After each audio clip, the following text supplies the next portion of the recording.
지난주에 베드로가 이제 감옥에 갇히게 되어졌는데 그 감옥은 아주 사형수나 아주 정치적인 아주 지독한 죄를 지은 사람이나 이런 사람들이 갇혔던 상옥, 중옥, 하옥 중에 어디라고요? 하옥에. 그러니까 도저히 인간의 힘으로는 나올 수 없는 그 감옥에 갇혔을 뿐만 아니라 4명씩 16명을 4계조로 나눠서 베드로를 감식했는데도 불구하고, 그리고 한 손에 쇠사슬을 베드로에게 또 하나는 간수에게 이렇게 묶어서 도저히 임파서블 나올 수 없는 그 감옥에서 하나님의 은혜 가운데 이제 베드로가 그 감옥을 탈옥하게 되어지는 이런 놀라운 사건. 그래서 이런 놀라운 사건 중에 하나님은 절망 속에서도 하나님의 구원과 복음을 끌어나가시며, 그리고 베드로를 위해서 기도했던 그들이 기도했음에도 불구하고 실제로 베드로가 탈옥을 해서 문 앞에 와 있는데도 그것을 믿지 못하고 미쳤다, 어린아이에게 미쳤다라고 할 정도로 이렇게 그냥 우리가 터무니없는 기도, 이게 과연 이루어질까 하는 기도라도 하나님께 드리면 그 기도를 반드시 들어주신다, 안 들어주신다? 들어주시기 때문에 우리가 이 터무니없는 기도를 해야 된다, 말아야 된다.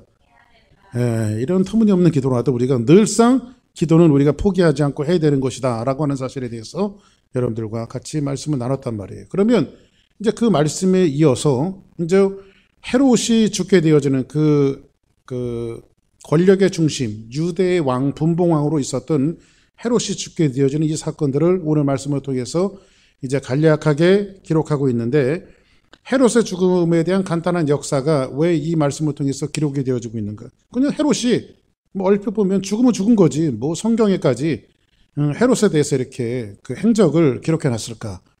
여러분들 이렇게 생각하기 때문에 실제로 이 사도행전을 강의하는 설교자들이 이 말씀의 본문을 스킵하고 지나가는 경우가 상당히 많아요. 그래서 왜냐하면 또 특히 봐도 별로 이 말씀 속에서 설교할 거리가 그렇게 많이 찾아볼 수가 없어요. 그러나 이 성경은 한 말씀도, 어떤 말씀도 성경에 기록되어진 말씀은 그냥 필요 없이 성경에 두실 리가 없습니다. 그래서 오늘 말씀을 통해서 여러분들이 이 자세하게 이 말씀을 이해하기 위해서는 영적인 눈을 좀 조금 살며시 뜨고, 절대 눈은 땅을 쳐다보지 말고, 그리고 이 눈을 감아서도 안 돼요, 절대.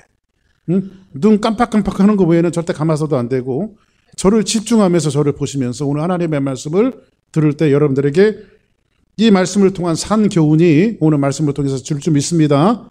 아멘. 자, 그러면 오늘 본문 말씀을 한번 보자고요. 자, 우리 이 말씀이 어떻게 시작이 되어지냐면 12장 18절에 보니까는 한번 넘겨주시기 바랍니다. 자, 한번 같이 한번 읽습니다. 시작.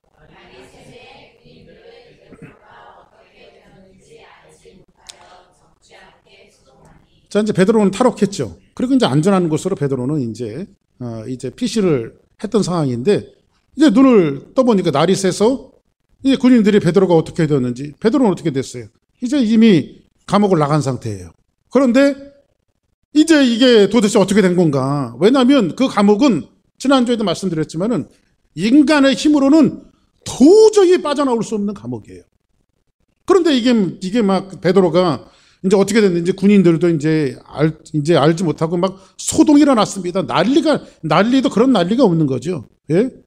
그래서 우리나라식으로 이야기하면 6.25 때 난리치고는 이런 난리가 없을 정도로 아주 난리가 났습니다. 여러분들 우리나라 한국에도 탈옥수가 하나 있었죠? 신창원이라고. 이거 감옥을 나간다는 게, 탈옥한다는 게 있을 수 없는 일인데, 그래서 한국이 한번 대판 난리가 났었어요. 왜냐하면 감옥에 갇혀 있던 사람이 탈옥을 했으니까 이게 난리도 그런 난리가 없는 거죠. 그것도 신창원이는 사형수란 말이에요. 그런데 그런 사람이 탈옥을 했으니 난리가 난 거죠. 지금 베드로는 어떤 사람이에요? 종교적인 이유로 또 헤롯이 정치적으로 유대인들의 마음을 사기 위해서 누구를 먼저 죽였죠? 제2인자격이었던 야고보를 먼저 참수하고, 그 다음에 이제 베드로까지 잡아서 죽이려고 감옥에 갇혔는데 그 베드로가 탈옥했단 말이에요. 그러니까 이 군인들이, 지켰던 군인들이 어떻게 되겠어요? 한번 따라합시다. 난리도 일어날 리가 없다. 그래서 일어날 리가 없는 거예요. 그랬더니 그 다음 절에 보니까 뭐라고 말하냐면요. 19절에 보니까 헤롯이 시작.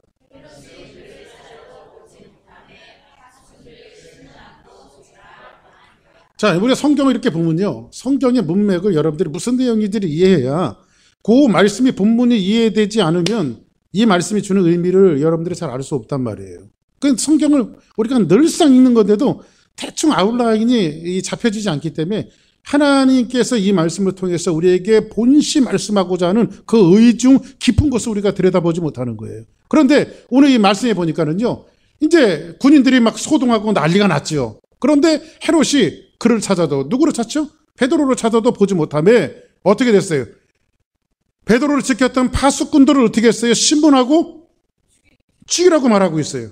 그러면 물론 헤롯이 세상 말로 얘기하면 뚜껑이 열렸죠.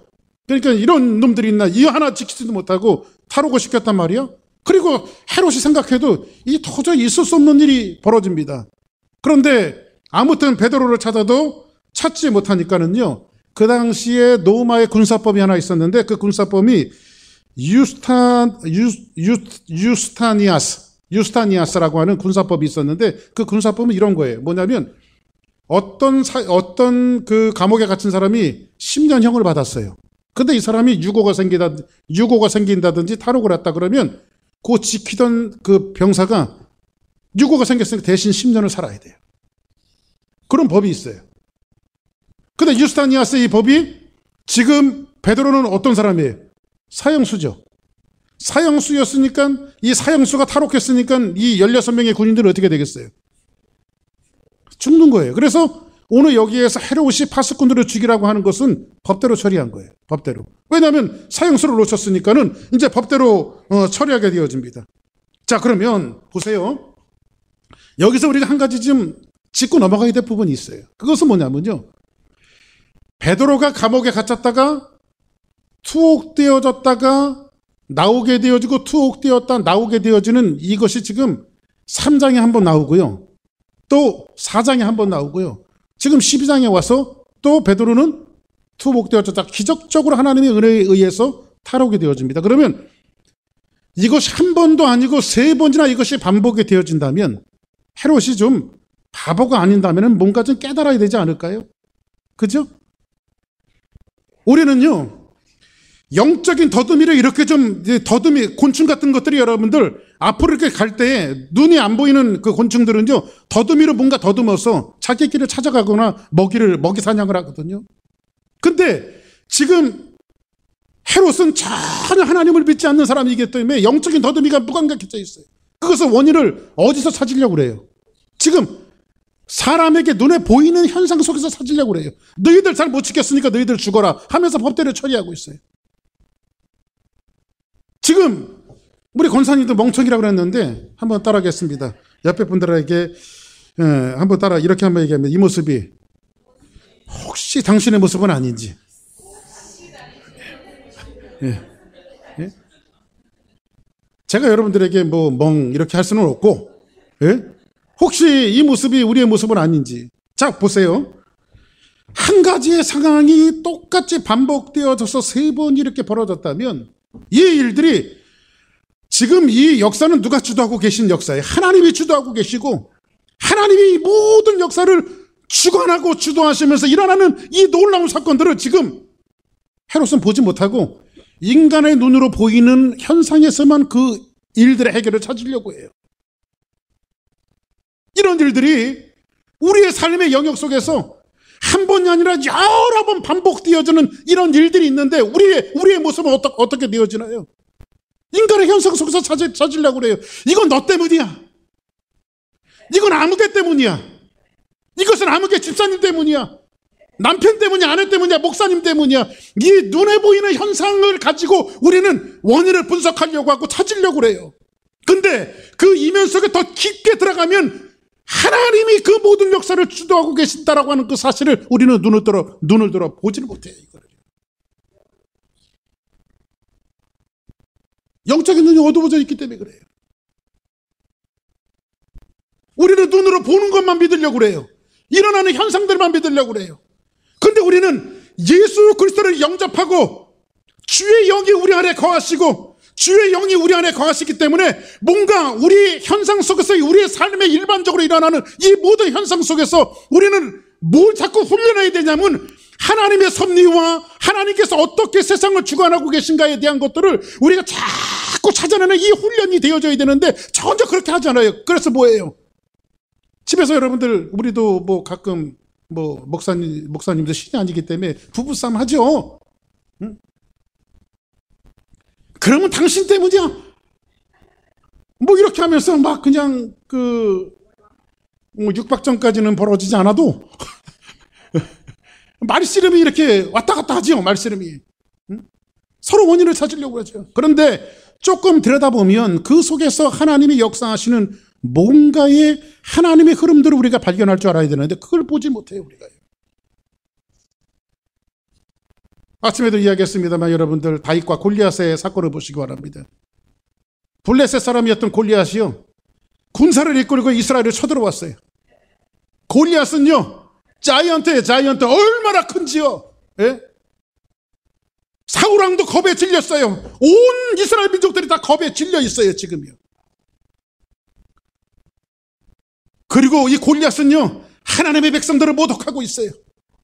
야, 너희 놈들 중에 나하고 싸울 놈 있으면 나와봐 하면서 하나님의 백성들을 모독하고 있어요. 모두가 다 숨었어요. 이제 이스라엘 민족이 풍전등화예요. 그 나라를 이끌고 있었던 사울왕도 사시나무 떠듯이 버들버들 떨고 있어요. 지금 사울의 눈에 보이는 것은 뭐예요? 크기의 싸움을 싸우고 있어요. 눈에 보이는 것만 봐요 지금요. 골리앗의 크기를 보고 블레셋 민족들의 강함을 보고 있어요. 그 이면에 하나님의 백성을 주관하시고 인도하시는 하나님을 보지 못하고 있어요. 그런데 다윗이요 싸움에도 나갈 축에도 못 들기 때문에 아버지의 신분으로 그 형들을 만나서 전쟁터를 갑니다. 예? 일본 말로 벤또 싸갖고 가요. 벤또 싸갖고. 응? 그런데 가만히 전쟁터에 가보니까는 큰 적군의 장수라고 하는 골리앗이 나오더니요, 뭐라고 입에 담지도 못할 욕들을 계속 퍼붓고 있는데, 욕을 가만히 저 도대체 무슨 욕을 하고 있나 들어봤더니요, 다른 욕은 다 수납을 하겠는데, 여러분들 그런 거 있잖아요. 옛날에 친구들하고 막 놀다가 막 이렇게 뭐가 안 맞으면 싸울 수가 있잖아요. 싸울 수가 있는데 웬만한 욕들은 다 수납할 수가 있는데, 우리 부모님을 욕하는 거면 이게 누구 부모를 욕하냐고 그때는 막 그냥 뚜껑이 확 열리죠. 그냥 가서 싸우는 거죠. 응? 그런데 지금 다윗이 그 욕을, 골리앗의 욕을 듣다 보니까요, 골리앗이 지금 욕하고 있는 게 다른 욕은 다 수납할 수 있는데 자기가 신앙하고 있고 자기가 믿어왔고 자기가 평생 자기의 온 인생을 걸 수 있는 하나님을 모독하고 있는 거예요 지금요. 그랬더니 다윗이 사울왕을 찾아가요. 왕이요, 내가 딴 건 다 저놈을 용서할 수가 있는데 하나님의 백성을 모독하고 하나님을 모독하는 것은 도저히 참을 수가 없으니까 나를 보내서 저 골리앗을 무너뜨리게 하소서. 그랬더니 사울이, 애야, 네가 나갈 전쟁이 아니다. 저거는 응? 집에 가라. 그냥 너는 괜찮아. 집에 가. 그래도 내가 나가야 됩니다. 왜냐하면 저 할례 받지 못한 백성이 할례 받은 하나님의 백성들을 모독하고 있는데 도저히 참을 수가 없습니다. 야, 그러면 나가서 죽더라도 갑옷은 입고 가라. 사울이 자기가 입었던 갑옷을 주니까 거치장스러워서 벗어버리죠. 그리고 애들 장난하는 것도 아니고요, 물맷돌 몇 개 갖고요, 장난감 같은 물맷돌 몇 개 갖고요, 그 전쟁터를 지금 누가 나가요? 지금 다윗이 나가고. 다윗이 나가면서 뭐라고 말합니까? 네가 할례 받지 못한 백성인데 할례 받은 하나님의 백성들을 모독하니까 너는 칼과 단창과 눈에 보이는 그 힘과 위력으로 오지만은 나는 만군의 여호와 이름으로 가노라. 할렐루야. 그리고 나서 물맷돌을 던져서 골리앗을 무너뜨리는 놀라운 사건이 일어나요. 다윗이 보는 것은 뭐예요? 크기의 싸움이 아니라 그 이면에서 역사하고 있는 하나님을 보는 거예요. 하나님을. 그죠? 우리는요, 날마다 이 싸움을 해야 돼요. 정신이 헷가닥해갖고 뒤집어지면 다시 뒤집어야 돼. 이거를요, 신앙으로 뒤집어야 돼. 세상은 온통 크기의 싸움이에요. 큰 것들이 몰려올 때 우리는 그 그냥 사울처럼 기가 죽어갖고요. 그것과 싸울 여력이 없어요. 그때마다 다윗의 마인드를 회복해야 돼요. 이 뒤에는 하나님이 계시다. 이 산을 넘어가지 못할 산이라 할지라도 이 산을 넘어갈 수 있게끔 하시는 것은 하나님이시다. 할렐루야. 도저히 빠져나올 수 없는 감옥에서 빠져나오게 하신 것도 하나님이시고요. 도저히 무너지지 못할 골리앗도 무너뜨리는 것은 누가 무너뜨리시는 거예요? 하나님이 무너뜨리시는 거예요. 이 영적인 눈들이 자꾸 우리에게 회복이 되어져야 돼요. 아멘. 지금 헤롯은요, 영적인 더듬이가 무감각해져 있어갖고요, 지금 하나님이 주도하시고 계시다라고 하는 이 놀라운 사실을 발견하지 못하고 있어요. 성경에는요, 공식적으로 헤롯이 딱 4명이 등장합니다. 헤롯은요, 각각 4명이 다른 사람들인데요, 왕조의 이름을 써서 같이 헤롯이라고 이야기해요. 자, 예수님이 이 땅에 탄생했을 때에 동방박사 세 사람들이 찾아갔던 그 왕이 누구예요? 헤롯이에요. 그 헤롯이 등장해요. 그리고 어린아이는 다 죽이라고 말하죠. 그때 그 헤롯이에요. 두 번째로는요, 두 번째 헤롯이 나오는데 그 헤롯은 누구죠? 헤롯 안티바스예요. 헤롯 안티바스는 누구냐면 침례 요한을 목 베어져서 쟁반 위에 올려놓은 그 헤롯이 있어요. 그렇죠? 그 요 헤롯은요, 유대인들의 마음을 살려고요, 유대인의 마음을 살려고 성전을 지어주죠. 유대인들에게. 그리고 세 번째 나오는 헤롯이 오늘 그 아그리파 1세, 오늘 본문에 나오는 아그리파 1세예요. 그리고 맨 마지막에 나오는 헤롯이 사도행전 저 뒷부분에 나오는데 바울이 헤롯에게 잡혀가는 장면이 나오는데 그 앞에서 변론하고 이야기했던 그 놀라운 그 사건의 현장이 누구냐면 바로 그 오늘 이야기했던 헤롯이 아니라 그 사람은 아그리파 2세예요. 요 4명의 헤롯이 나오는데 요 헤롯은요, 공통점이 하나 있어요. 지난주에도 말씀드렸다시피 이 헤롯은요, 어떤 사람이냐면요, 에서의 후손이에요. 에서의 후손. 에돔 족속이에요. 그러니까 이 헤롯이 사는 법을 오늘 이 헤롯이 이해되어지고 에돔 족속이 에서가 어떤 사람인가가 이해되어져야 오늘 본문이 이해가 되어져요. 응? 그러면 이 남자가 사는 법, 헤롯이 사는 법을 알아야 돼. 오늘 연속곡 주제가 이 남자가 사는 법. 응? 그런데 요 헤롯, 이 남자가 사는 법이 있어요.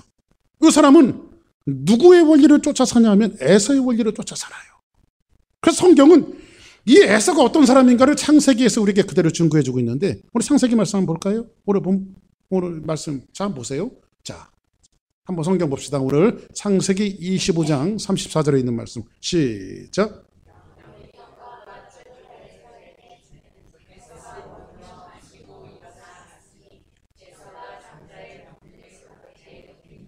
자, 보세요. 성경에 보니까는 원래 장자는 에서예요. 그렇죠?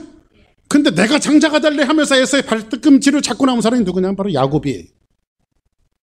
그런데 이들이 성장하면서 에서는요, 남자 중에 남자예요. 아주 상남자예요. 여자분들이 아주 좋아하는 스타일이 아주 상남자 스타일이에요. 그래서 외곽적으로 나가면서 사냥하기를 좋아했고, 예? 그 외형적인 사람이었어요. 호골이었어요. 근데 야곱은요, 굉장히 가정적인 아주 여성스러운 사람이었어요.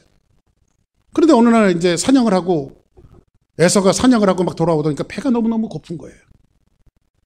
그때 지금 야곱이 뭘 하고 있냐면 팥죽을 쓰고 있다가, 야, 맛있는 그 음식 냄새가 나니까 에서가 야, 내가 배고프니까 그것을 나로 인하여 먹게 해서 내가 허기를 면하게 해달라고 말하죠. 그때에 야곱이 말합니다. 형, 세상에는 공짜가 없어. 그럼 내가 너한테 뭐 해주면 되겠느냐? 그랬더니, 자, 이거는 무슨 계약서를 쓴 것도 아니고 말로 내뱉은 거예요. 그러니까 여러분들 우리가 신앙생활 할 때요, 신앙적인 이야기나 말로 내뱉는 것은 굉장히 중요해요. 그래서 성경은 뭐라고 말하냐면 너희들이 악은 모양이라도 갖지 말래요. 그래서 여러분들 절대 욕하지 말고, 자식들 입으로 저주하지 말고. 왜냐하면 너희들이 입으로 고백한 대로 하나님이 하신대요. 그 여러분들 자식들 보고 빌어먹을 놈 그런 놈은 걔들이 빌어먹어. 그러니까 여러분들은 자식들한테 뭐예요? 얘라 이 잘될 놈. 그렇게 성질나면 잘될 놈 이렇게 얘기해야 돼. 응? 응? 근데 여기서 보니까는 에서가 뭔가로 고백하는데 야곱이 뭐라고 말하냐면 떡과 팥죽을 에서에게 주네. 그러니까 에서가 뭐라고 말하죠? 에서에게 야곱이 말하는 건 뭐예요? 형이 장자권을 내게 주소서. 이거는 뭐냐 문서로 주는 것도 아니야. 그냥 입으로. 그래 너 에라 그냥 너나 가져라. 뭐 10원어치도 쓸데없는 거. 그래 너 가져. 응? 그래서 떡과 팥죽을 에서에게 주면 에서가 먹고 마시고 일어나 갔으니 에서가 장자의 명분을 어떻게 해요? 가볍게 여김이었더라. 에서가 장자의 명분을 가볍게 여김이었더라. 히브리 원문에 보니까요. 에서가 장자의 명분을 이것을 뭐냐면 영혼을 가볍게 여겼다 그래요. 영혼에 대한 거. 자 보세요. 팥죽은 눈에 보이죠? 보여요 안 보여요? 나는 배고픈데. 근데 영혼은 보여요 안 보여요? 좋은 집은 눈에 보여요 안 보여요? 천국은 보여요 안 보여요? 안 보이죠? 예? 멋있는 남자는 보여요 안 보여요? 예수님은 보여요 안 보여요? 이게 지금 누구의 원리냐면 에서의 원리예요. 자 보세요. 히브리인들에게 장자라고 하는 거는요. 이런 축복이 있어요. 이스라엘 사람들에게 하나님께서 복음을 약속하시고 메시아, 이 히라브로 얘기하면 크리스토토스, 그리스도가 메시아가 누구를 통해서 오냐면 항상 장자를 통해서 오게 돼 있어요. 차자는 그 축에 들지 못해요. 그러면 내가 한 집안의 장자가 되어졌다라고 하는 것은 내 혈통을 통해서 메시아 그리스도가 올 수 있다라고 하는 가능성이 있는 거예요. 근데 이것을 버리는 것은 뭐예요? 메시아를 거절하고 그리스도를 거절하는 거예요. 비록 야곱은 약삭 바르고 잔꾀를 부리는 사람이기도 하지만은 그 장자의 명분을 중요시 여겼다라고 하는 것은 그거예요. 나는 세상에 눈에 보이는 거 다 필요 없습니다. 팥죽도 필요 없고요, 집도 필요 없고요, 좋은 빌딩도 필요 없고요, 명예도 필요 없고 다 필요 없는데 내게 한 가지 꼭 필요한 것이 있는데 그 필요한 것은 예수 그리스도, 예수 메시아 이분 한 분만 필요합니다. 할렐루야. 이거를 고백한 거예요. 그런데 에서가 장자의 명분을 버린 것은 뭐예요? 나는 그리스도 따위는 필요 없습니다. 나는 예수 그리스도 필요 없습니다. 나는 메시아 필요 없습니다. 이 삶의 원리를 지금 에서의 혈통이었던 헤롯이 지금 쫓고 있어요. 지금요. 헤롯은 지금 뭘 보고 있습니까? 이익이냐 아니냐. 여기에서 이익을 쫓고 있어요. 대세냐 대의냐. 여기에서 대세를 쫓고 있어요. 대의, 뭐가 진리이며 뭐가 바른 것이며 뭐가 올바른 것이며 뭐가 정도의 길을 걸어가는 것이며 뭐가 그 안에 깊은 진리가 담겨져 있는 것, 이것에 대해서는 별로 머리를 쓰고 있지 않아요. 그냥 마음을 두고 있지 않아요. 그냥 눈에 보이는 것만 찾아가고 있어요. 눈에 보이는 것만. 사랑하는 여러분, 영혼이 눈에 보이질 않아요. 그러나 우리는 영혼보다 먹는 것이 먼저니까 먹는 것 찾아가고 있어요. 이것이 어떤 면에서는 저와 여러분의 모습 아닙니까? 그죠? 입으로는 하나님 제일 중요하다고 이야기해요. 주 예수보다 귀한 것은 없다고 우리가 고백을 하고 있어요. 그러나 먹을 것 찾았어, 마실 것 찾았어, 세상의 이익을 찾았어. 대의보다는 대세를 쫓아가고 있고요, 하나님보다는 이익을 쫓아가고 있는 것이 저와 여러분들의 모습 아닙니까? 그래서 예수님도 타협하고 신앙도 타협하고 믿음도 타협하고 우리에게는 모든 것이 타협되어져요. 왜? 그것이 보이지 않기 때문에 그래요. 이건 누구의 원리예요? 헤롯의 원리며 에서의 원리예요. 그죠? 그렇다고 생각하시면 아멘을 한번 해보세요. 그죠? 우리는 눈에 보이지 않는 것에 대해서는요, 하나님 왜 조금만 나 조금 여기서 볼일 좀 보고 올게요. 먹을 거 먹고요, 마실 거 마시고요. 아유, 하나님, 정치하는 사람들은 하나님 왜 나 저 가서 뭐 선거도 해야 되고 선거도 치러야 되고 바쁜 거 많으니까 조금 참으시라. 신앙은 그게 아니죠. 이 깊은 걸 보지 못하죠. 이게 지금 누구의 원리예요? 에서의 원리며 에서를 그대로 답습하고 있는 헤롯의 원리예요. 근데 이 사건을 히브리서 기자가 정확하게 이렇게 반복하고 있어요. 한번 같이 한번 볼까요? 시작.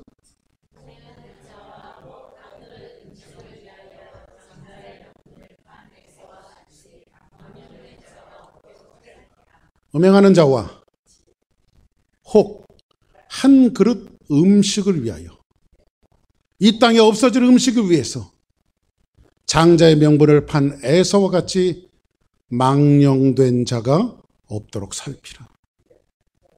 이게 어떤 거예요? 망령된 거예요. 천지분간을 못하는 거예요.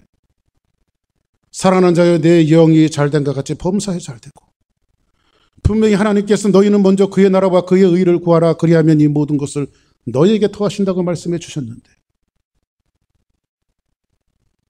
제가 이것을 오늘 하루 종일 반복해도 모자라요. 그럼에도 여러분들은 교회 문을 나가면 그 즉시로 여러분들은 먹을 것을 마실 것을 찾아가실 거예요. 신앙은 이 싸움이에요. 믿음은 이 싸움이에요.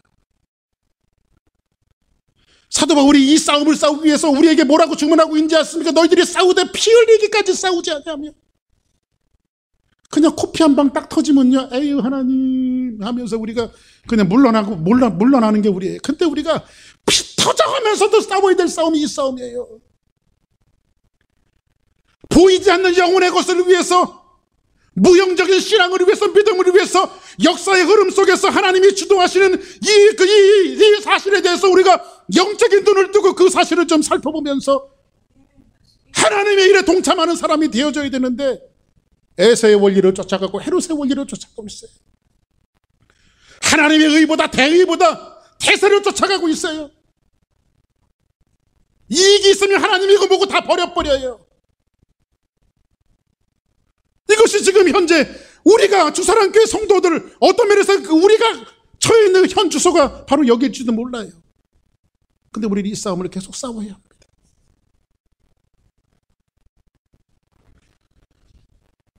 내 속에 헤롯의 원리와 에서의 원리가 없는지를 다시 한번 뒤져보시기 바랍니다. 아멘. 자, 그러면 이제 이렇게 그 간수들을, 파수꾼들을 전부 다 죽이고 나서 헤롯이 가는 곳이 있어요. 가는 곳이 있는데 그 다음 절 볼까? 어디를 가는지 보겠습니다. 자, 다시 한번 읽어봅니다. 시작.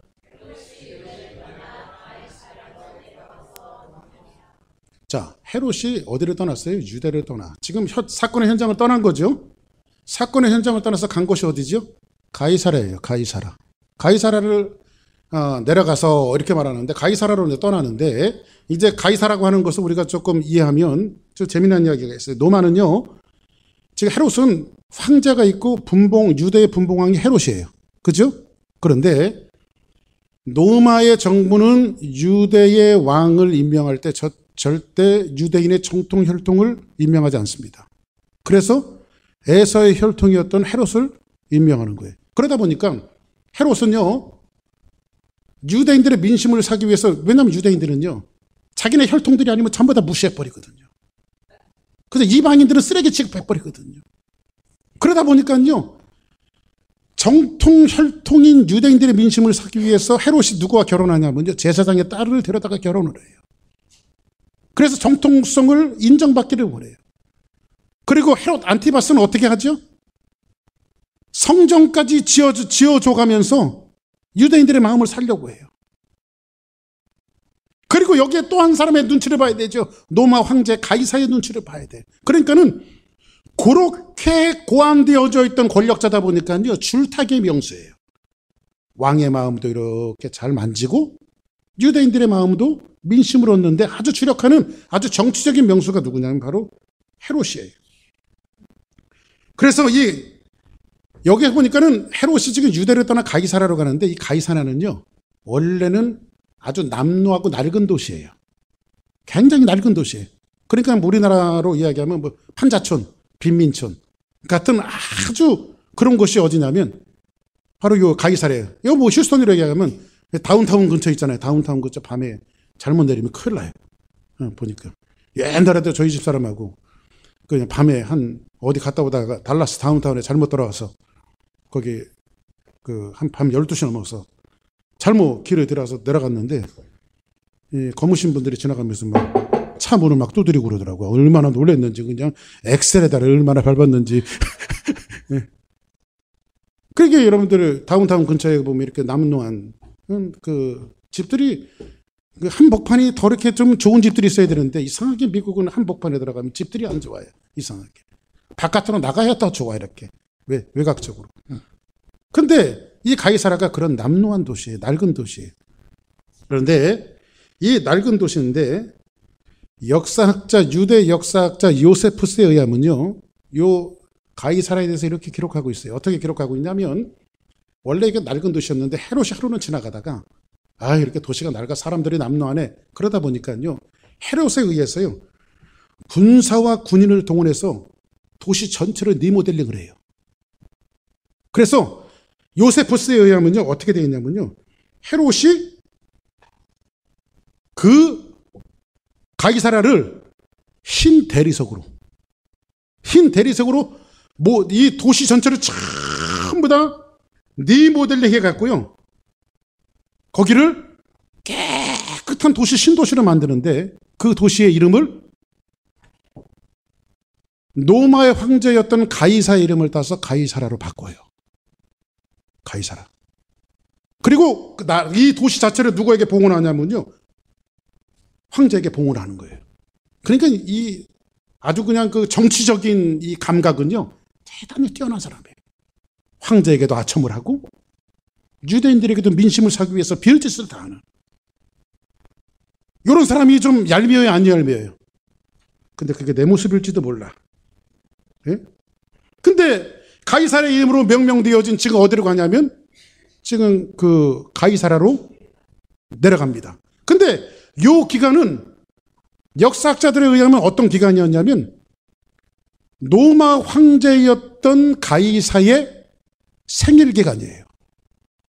그러니까 로마까지는 갈 수 없으니까는 가이사의 이름을 따서 명명되어진 가이사라에서 큰 행사를 가지기를 원해서 헤롯이 지금 어디로 가냐면 가이사라로 가는 거예요. 지금 근데 이런 사건들을 성경은 왜 이렇게 자세하게 기록을 해놨을까? 그 이유가 보면 있어요. 그런데 가이사라로 내려가서 거기에 머무는데 어떤 사건이 일어나냐면 그 다음 절 한번 볼까요? 20절 시작.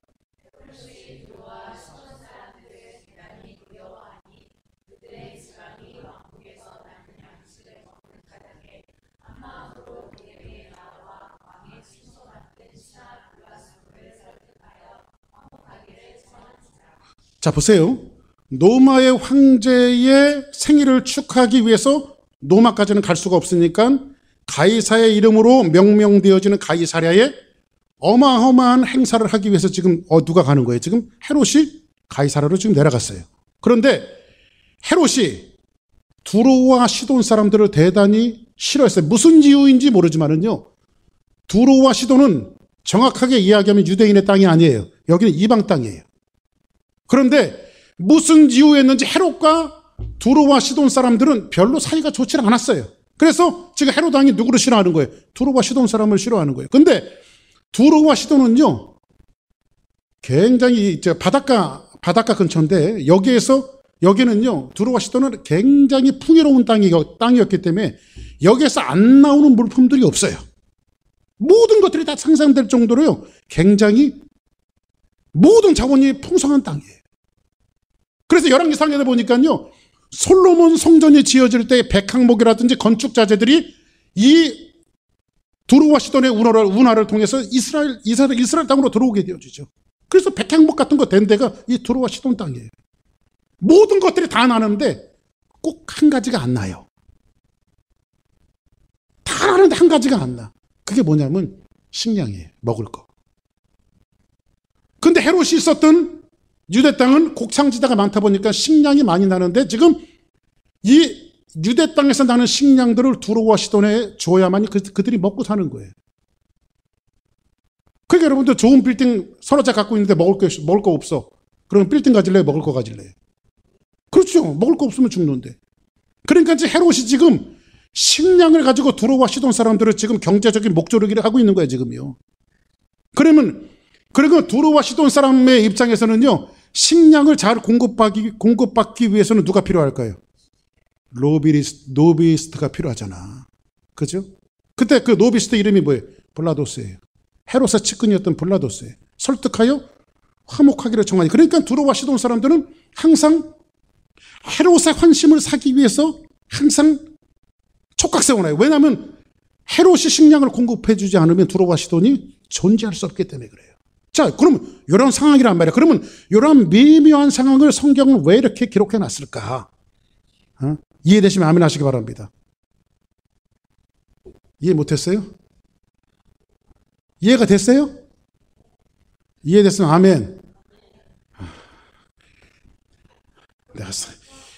내가 설교를 굉장히 쉽게 하는 편인데. 예? 자, 보세요. 자, 그러면 침소 맡은 신하 블라스도를 설득하여 화목하기를 청한지라 이렇게 말하고 있어요. 자, 그런데 이때 이제 헤롯이 그날을 택해서, 자 보세요. 그 다음 절 보세요. 21절. 헤롯이 날을 택하여, 이 날은 언제일까요? 이제 가이사의 생일을 축하하는 이 행사의 날이에요. 그 온 백성들이 모였는데 여기에는 특히 누가 모였냐면 두로와 시돈 사람들이 모였어요. 왜 그럴까요?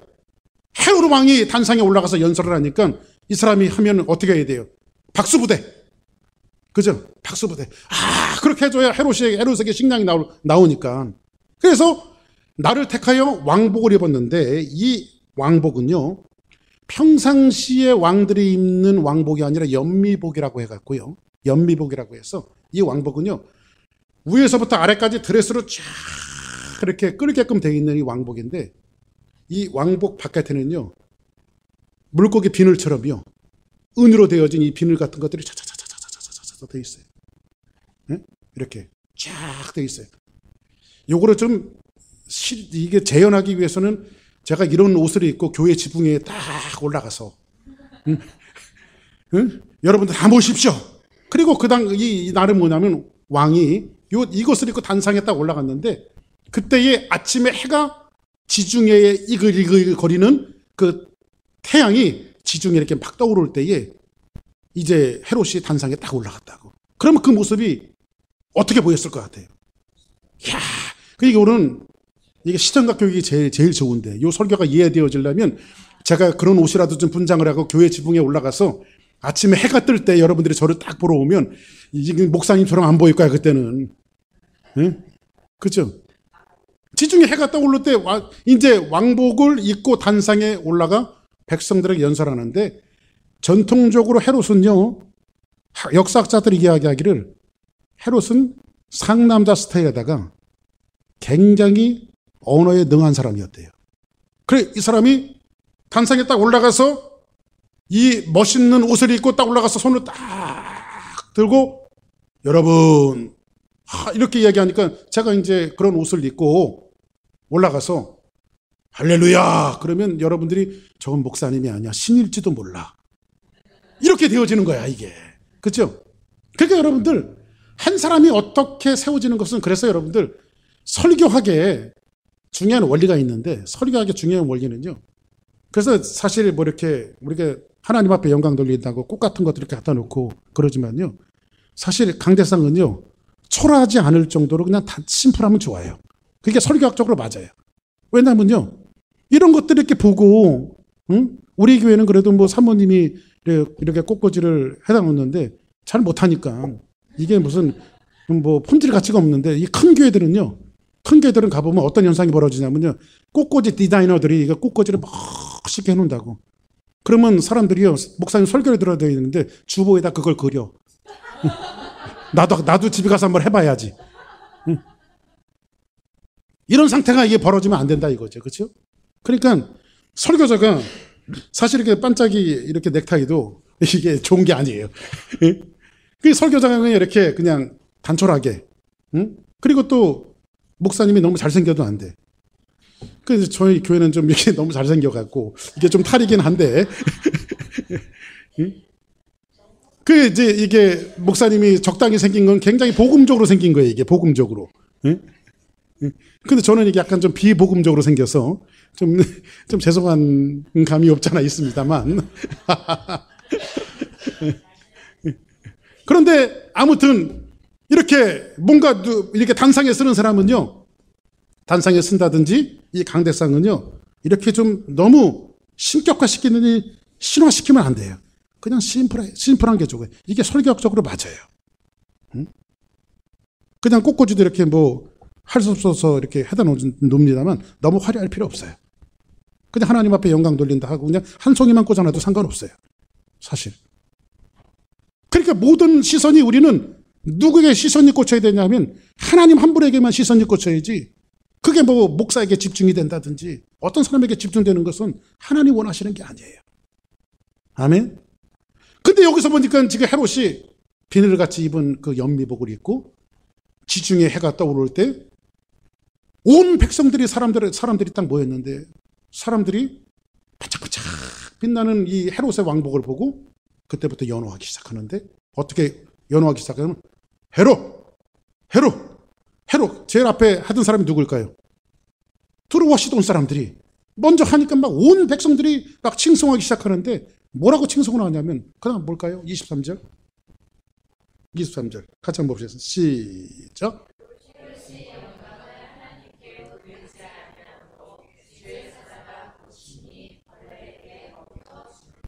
자, 백성들이 크게 부르되 이것은 뭐라고 말해요? 22절에 보니까 다시 22절 한번 볼까요? 22절 전에 한번 가보세요. 백성들이 크게 부르되 이것은 헤롯 이렇게 하니까 사람들이 뭐라 해요? 사람들의 소리가 이게 사람의 소리가 아니라 하구나. 저거 신일지도 몰라. 그죠? 실제로 그 역사학자들의 그 문헌을 찾아보니까 이런 기록이 있어요. 헤롯이 사람들이 연호하는 소리에 기절을 했대요.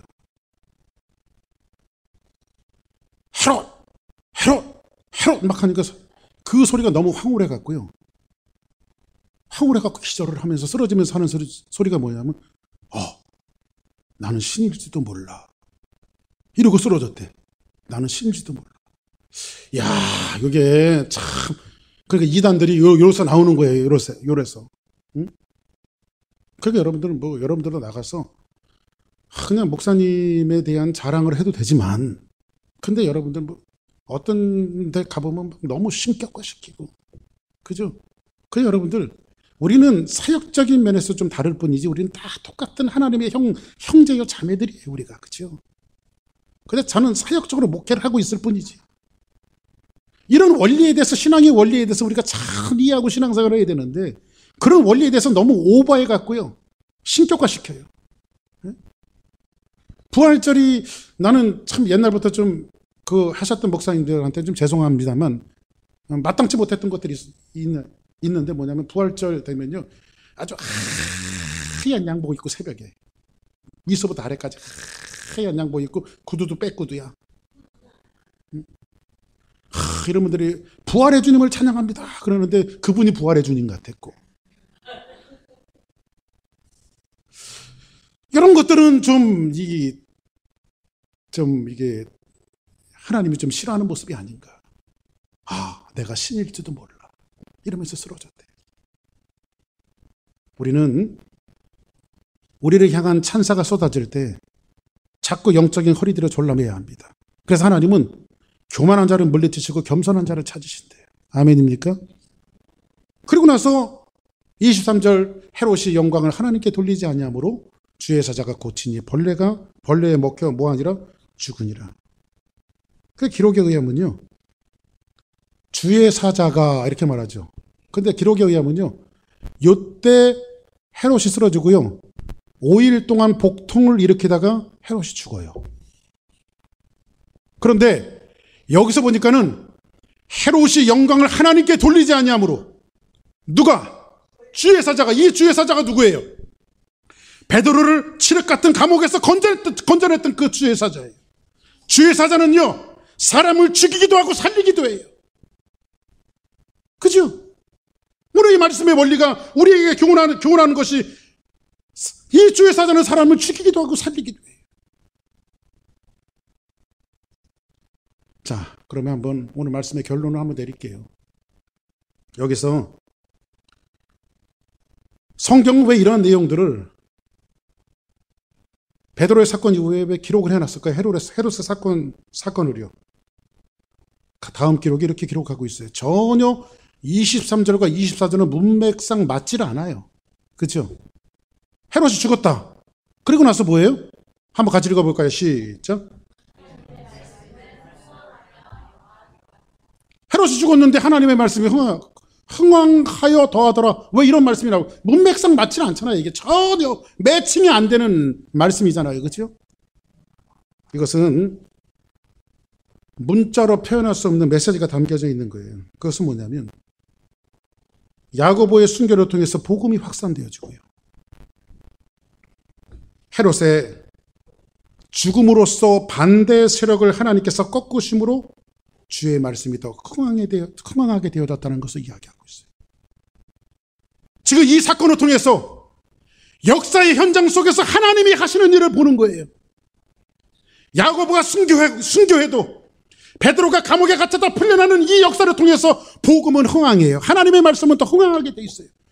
설상가상으로 하나님께서 주의 사자를 통해서 헤롯을 죽이심으로 하나님의 복음과 하나님의 역사가 살아있다라고 하는 사실을 역사를 통해서 알리시는 거예요.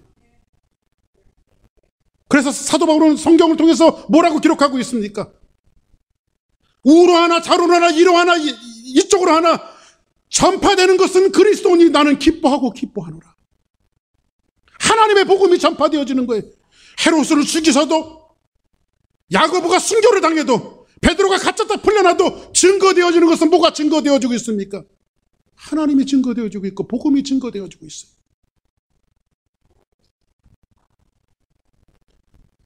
여러분의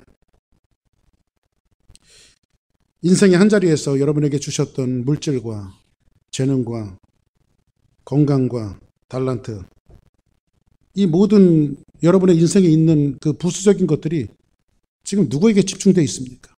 어디에 집중되어 있습니까? 헤롯의 왕권마저도 초점이 하나님의 구원과 복음에 집중되어 있어요. 역사의 모든 흐름이 어디에 집중되어 있어요? 하나님의 복음 증거에 집중이 되어 있어요.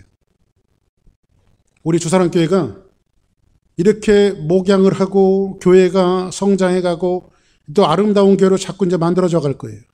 그런데 우리 교회가 지향하면서 한 번씩 스스로 머리를 한 대씩 탁탁 쳐가면서 리마인드 시켜야 될 것이 있어요. 그것은 뭔지 아십니까?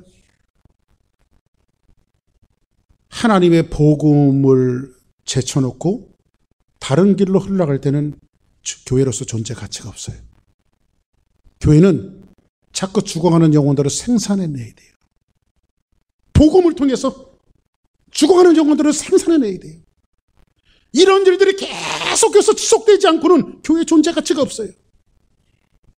우리 교회가 존재하고 이 교회가 살아나가기 위해서는요, 자꾸 영혼에 대한 그 따뜻한 마음을 가지고 세상에 나가야 돼요. 세상 한복판에 나가야 돼요. 그래야 하나님께서 전 역사를 통해서 복음의 역사와 구원의 역사를 이루어 나가시는 거예요. 이 이야기를 하다가 한쪽으로 모든 드라마는 흐르고 있었어요. 헤롯이라고 하는 한 왕의 권력자로 드라마가 흐르고 있었어요. 근데 이 카메라가 불현듯 한쪽을 딱 비추고 있어요. 맨 마지막에 결론이에요. 오늘 볼까요? 25절 마지막 절인데 한번 같이 한번 봅니다. 시작.